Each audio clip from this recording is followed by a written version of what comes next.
Hello दोस्तों। आज जो टॉपिक हम लोग कर रहे हैं वो है communalism and partition of India, यानी सांप्रदायिकता। पहले हम समझने की कोशिश करते हैं कि ये सांप्रदायिकता क्या है। जैसे कि हमने देख लिया कि एक आइडियोलॉजी है, ठीक है, एक विचारधारा है।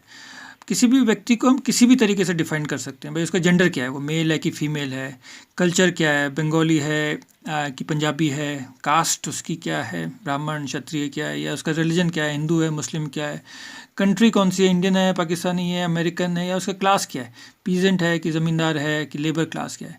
ठीक है, तो हम उसको कई तरीके से उसको डिफाइन कर सकते हैं। लेकिन अगर हम फोकस सिर्फ एक ही चीज़ पे करें और वो उसके रिलीजन पे करें, उसके धर्म पे करें, और बाकी सारी चीज़ें सेकेंडरी हो जाएं, तो फिर हम शुरुआत देखते हैं कि यहाँ से कम्युनलिज्म की शुरुआत होती है। इसका मतलब ये है कि वो किसी भी देश का हो, लेकिन अगर मान लो वो मुसलमान है तो फिर वो उसमें एकता है। ठीक है, वो किसी भी जाति का हो, लेकिन अगर वो हिंदू है तो वो एक है। ठीक है, फिर यहाँ से कम्युनलिज्म की हम देखते हैं शुरुआत होती है। और फिर कम्युनलिज्म का एक और वो है कि people belonging to the same religion group have the same secular interest. और अगर वो एक ही धर्म के हैं तो उनका political interest, economic interest, social cultural interest same होगा। यानी अगर वो एक किसान भी है और ज़मींदार है और वो मुसलमान है तो उनका पॉलिटिकल इंटरेस्ट सेम होगा, उनका आर्थिक इंटरेस्ट सेम होगा। चाहे वो हिंदू है, अगर वो मिल मालिक है या मजदूर है तो उसका आर्थिक इंटरेस्ट सेम होगा।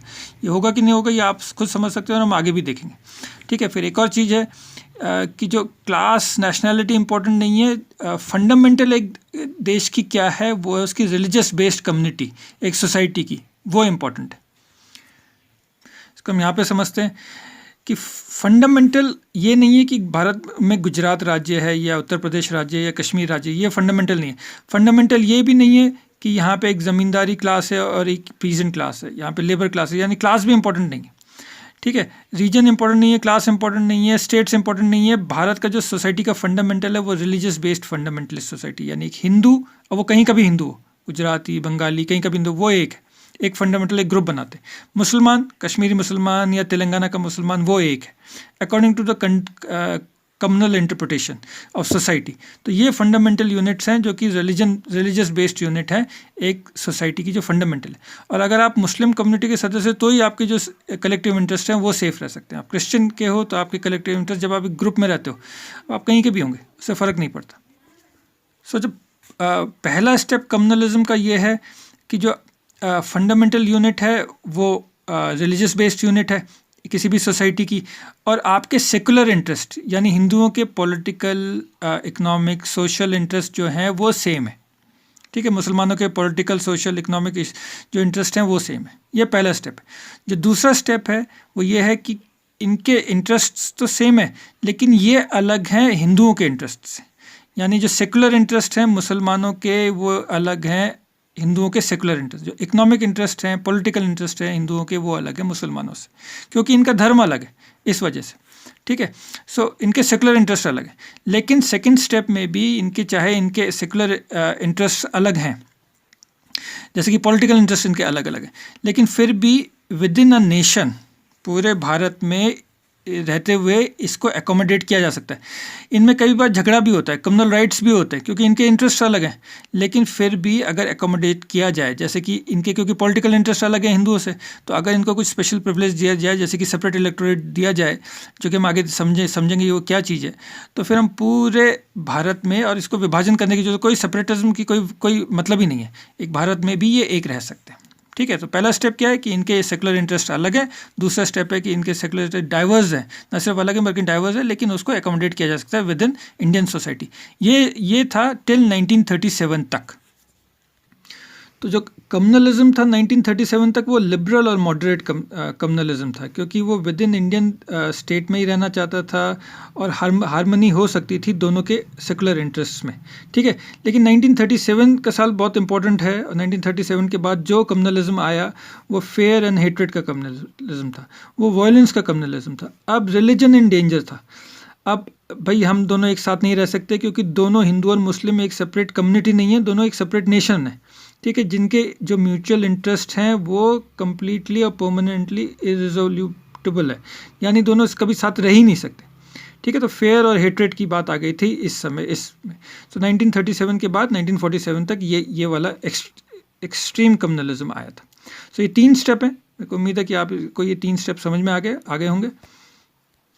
इसको यहीं पे समझ लेते हैं कि क्या इन्होंने कहा था कि जो सेकुलर इंटरेस्ट हैं हिंदुओं के वो सेम है और मुसलमानों के सेकुलर इंटरेस्ट सेम है, पर क्या ऐसा है?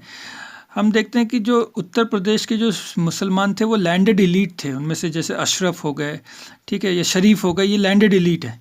ये इनके पास बहुत ज़्यादा ज़मीन है, ये उर्दू बोलने वाले हैं, ठीक है, इनकी औरतें पर्दा करती हैं। अब इनके बीच में और ये जो यहाँ ईस्ट बंगाल के जो बंगाली स्पीकिंग किसान हैं जो कि गरीब हैं, इनके और इनके आर्थिक इंटरेस्ट कैसे सेम हो सकते हैं? जबकि ये ज़मींदार हैं और ये गरीब किसान हैं। ये बंगला बोलने वाले हैं, इनकी औरतें साड़ी पहनती हैं, इनका कल्चर डिफरेंट है, इनकी बोली डिफरेंट है। और चाहे यहाँ के पंजाबी जो बोलने वाले जो किसान हैं वो पंजाबी उर्दू बोलते हैं, उनके बीच में और यहाँ इनके बीच में ये जो ज़मींदार हैं इनके बीच में क्या क्या सिमिलरिटी? कुछ भी सिमिलरिटी नहीं, ठीक है। बल्कि ये जो बंगला बोलने वाले जो मुसलमान हैं इनकी सिमिलरिटी है यहाँ पे जो बंगला बोलने वाले जो हिंदू किसान हैं उनके साथ। उनकी कल्चर सेम है क्योंकि दोनों के दोनों बंगला बोलने वाले हैं, उनका क्लास सेम है क्योंकि दोनों के दोनों पीजेंट, ठीक है। जबकि यहाँ का जो लैंडेड एलीट है, पंजाब का जो लैंडेड ज़मींदार है, वो उसका सिमिलरिटी है हिंदू मुसलमान ज़मींदार है, उसकी सिमिलरिटी है एक हिंदू ज़मींदार से, क्योंकि दोनों का क्लास इंटरेस्ट सेम है, ठीक है, दोनों का पहनावा रख रखाव सेम है, बजाय कि पीजेंट से। और ये हम देख सकते हैं यहाँ पे उर्दू बोलने वाले लोग थे और यहाँ पे जो जो ईस्ट पाकिस्तान बना उसमें बांग्लादेश बोलने वाले लोग थे। इन लोगों ने इन पे उर्दू थोपना चाहा, अपना कल्चर थोपना चाहा आज़ादी के बाद, और फिर इन लोगों ने विरोध किया और फिर एक अलग बांग्लादेश बना। तो ये भाषा के नाम पे, कल्चर के नाम पे एक बांग्लादेश बना और इनका आज भी राष्ट्रीय गान जो है अमार सोनार बांग्ला है। तो 2 नेशन थ्योरी को ये बिल्कुल ही नलीफाई करता है, ठीक है। तो ये आर्टिफिशियल था, रिलीजन के बेस पे इन्होंने कम्युनिटी बनाई थी जो कि बिल्कुल ही आर्टिफिशियल थी, जबकि कल्चर इंपॉर्टेंट है, इकोनॉमिक क्लास इंपॉर्टेंट होता है, नेशनैलिटी ज़्यादा इंपॉर्टेंट होती है।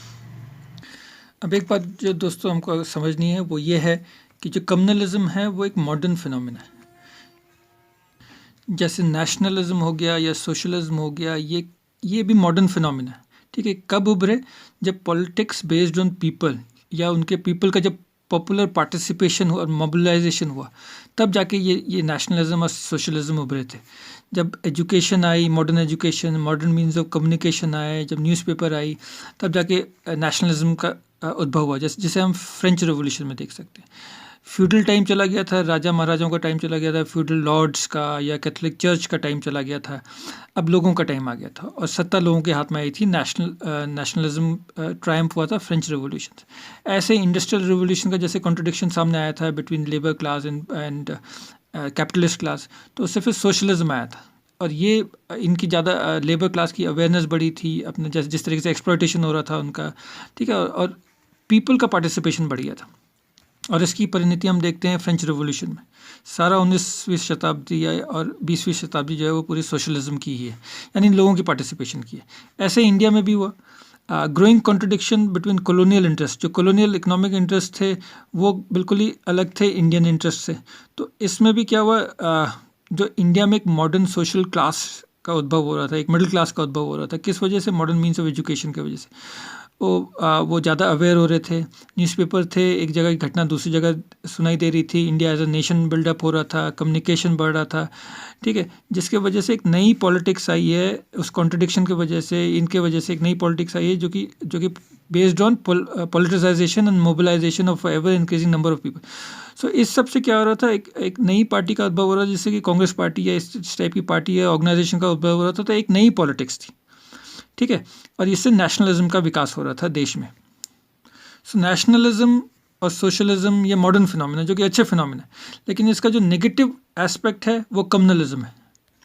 कम्युनलिज्म भी मास मोबिलाइजेशन पे डिपेंड करता है, ठीक है। तो ये कम्युनलिज्म पहले नहीं था क्योंकि मिडिवल टाइम पे, क्योंकि मास मोबिलाइजेशन नहीं था, ठीक है, इसलिए कम्युनलिज्म नहीं था। बिल्कुल वैसे ही जैसे नेगेटिव यूरोप में फासिज्म आता है जो कि मोबिलाइजेशन पे डिपेंड करता है, क्योंकि हिटलर जो है वो डेमोगॉग, वो अपनी भाषण शैली से लोगों को अपील करता है, नफरत की भावना से लोगों को अपील करता है, और इस तरीके से उसने एंटी जूस का उसने नारा दिया था, स्पीच दी थी, जिसकी वजह से वो सत्ता में आया था, ठीक है। ऐसी रेसिज्म भी है भाई, हम लोग सारे के सारे वाइट जो हैं, हम लोग क्या है, एक है, ठीक है, तो हमें एक होना है। और इसी वजह से इन लोगों ने सत्ता हासिल करी। यही एटीट्यूड कम्युनलिज्म का था। तो mass mobilization, new form of politics के वजह से कम्युनलिज्म, फासिज्म और रेसिज्म आया और इंडिया के कॉन्टेक्स्ट में कम्युनलिज्म आया।